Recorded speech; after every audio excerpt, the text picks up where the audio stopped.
Joined now by John Morosi to break down the latest in the NLCS and the ALCS.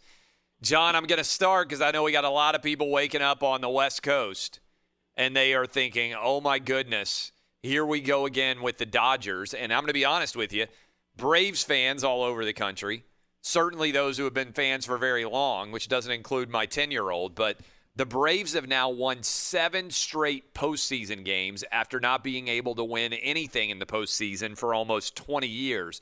What in the world is going on in the NLCS? And do the Dodgers, in your mind, have a chance to win 4 in a row or 4 of the last 5, as they would have to do in order to be able to advance to the World Series?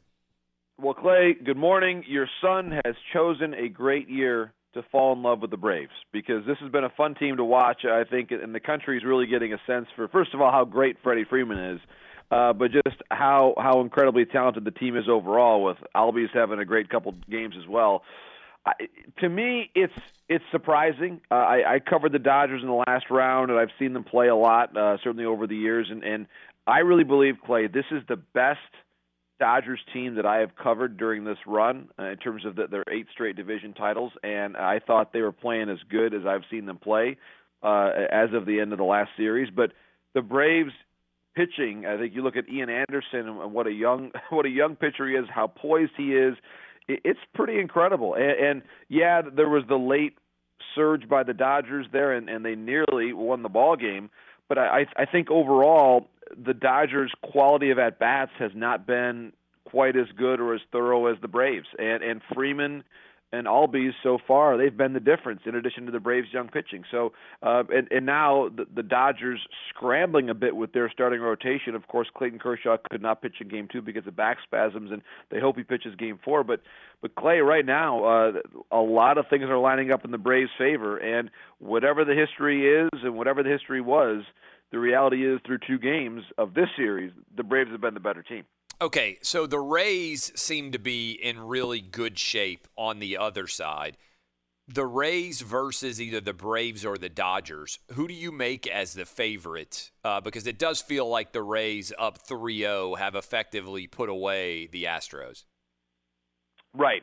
Well, Clay, it's so interesting because, and this point was made, I know Mark Teixeira made this point earlier in the week, and I think it's a really good one, is that because we did not have any series in between divisions this year, or in between league divisions, if you want to call it, because of the way that the schedule structure worked, we're just sort of now having the first opportunity to really measure the relative strength of the divisions. They were these closed entities during the course of the year, and so maybe the East was better than we realized it was. Maybe those 2 divisions were just stronger across the board than the others, and maybe we didn't fully realize it until now. But you may well have an East versus East World Series. I think that if the Rays and Braves match up, I think that, gosh, it'd be a really closely matched series. I think that Freeman right now would be the best player remaining between those 2 teams, and he's been playing so great, as you've seen all year. And I think their young pitching for the Braves and their ability at least to start the series that way, I think I've been very impressed by that. But then again, the Rays' overall depth, I think the depth of pitching might be a little bit better when you really factor in everybody that's involved. So, gosh, I would say when you really lay it all out there, I would give a slight edge to the Braves. But I think it would be a great series between those 2 teams, and I would expect it to be a quite of a long series, because I'm not sure that either one would be that much better to be able to sweep it or have a quick series win over the other. Is there a set date that the World Series would start? Like, let's presume that, as seems very likely, the Rays are going to eliminate the Astros quickly from here now that they're up 3-0. And let's say the Braves keep rolling, and we're not talking about like a 7-game NLCS series. How soon would the World Series start, or is there a definite date that we already know it's starting? Well, that's a great question, Clay. And the World Series is set to begin on Tuesday. Now, would they move it up if both series are sweeps, let's say? It's possible. But one of the key considerations, of course, Major League Baseball is well aware of the larger sporting landscape in our country, and they're very careful to not schedule World Series games on Monday night and on Thursday night, surprisingly, nights that, of course, are big football nights. So that is the way that it's scheduled strategically, of course, and I would not expect it to change. There might be a slight chance, a very small one, that you would see it change if there were two sweeps. But I think that it's done for obvious television reasons, and those reasons tend not to change even if both series are short. Now, this is significant, too. There are no days off, I'm correct, right, in the NLCS, ALCS. Correct. But if they go to the World Series, even though they're not traveling around to different locations, they're going to give days off, which would be significant in terms of allowing a guy to pitch, for instance, 2 games in a series. Right, exactly, and no days off this round, which is why there's even as the Braves take this 2-0 lead, which seems somewhat commanding. Ian Anderson had to be asked yesterday after the game, hey, would you be comfortable going on short rest? Because, as you know, the Braves effectively have a 3-man rotation right now, and you need to find a way to cover as many as 5 games in a row right now. So there's a real mystery, even as the Braves, and I think this is where, apart from whatever concern Braves fans have relative to previous Octobers that didn't go their way, there's a very real consideration that if they don't win Game 3, then all of a sudden their starting pitchers for Game 4 and 5 are TBD and TBD, and they really don't know what they would do there.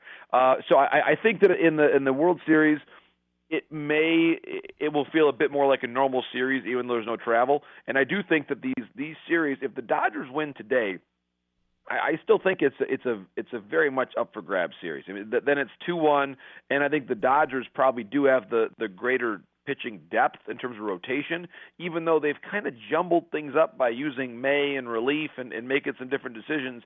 It's a really unique way to kind of manage your pitching because of the way the schedule works out this October. 3-8 all time, I think. 3-28 all time in Major League Baseball when a team goes down 0-2 in a series. So you think that those numbers are not as bad as it would suggest for the Dodgers, even though they're down 0-2. Right. I think if they win today, and it's a really interesting matchup. And they're favored to win today.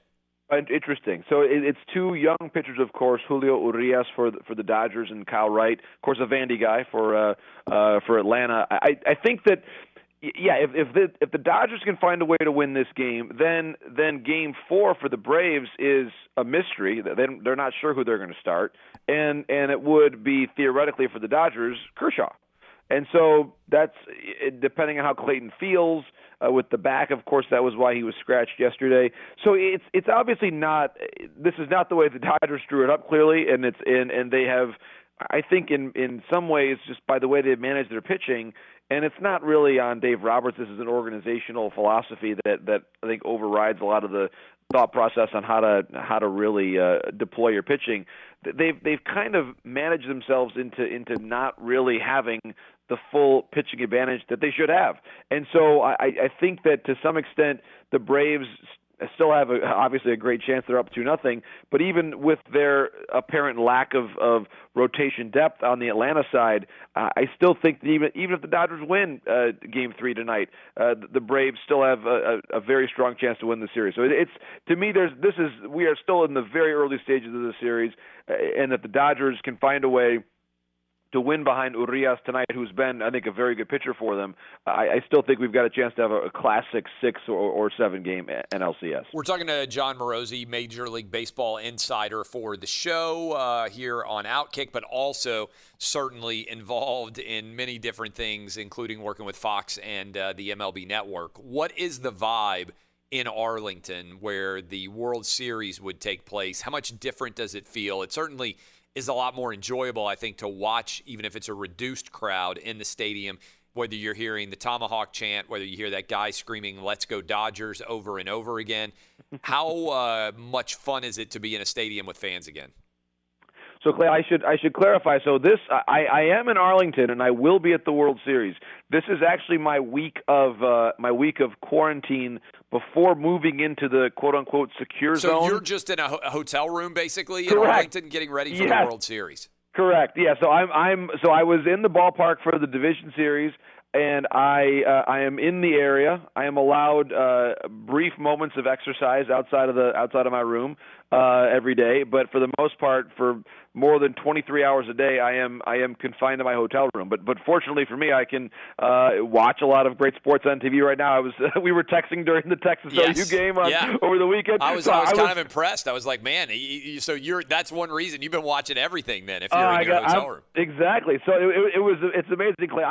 There's a little like outdoor bar at this hotel, so I could like look. I'm like looking down out of my window. Of course I cannot join them in any way, shape, or form. So I'm just like watching these Texas fans and Sooners fans, reacting to the game. Yes. I'd hear them out my window, but I'm just watching it on TV. It's a very interesting phenomenon right now. But it's all for obviously the good reason. I have to quarantine over the balance of the week, and then once I pass, I'll be taking a COVID test later today.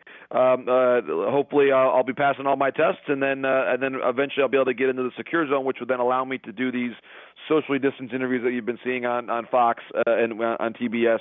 Do those for MLB Network. So that'll be my assignment for the World Series will be to do those interviews for MLB Network. So I'm excited about it, and it's worth it. And in the meantime, I've been doing a lot of TV segments from the room and watching a lot of sports and following along as I normally would.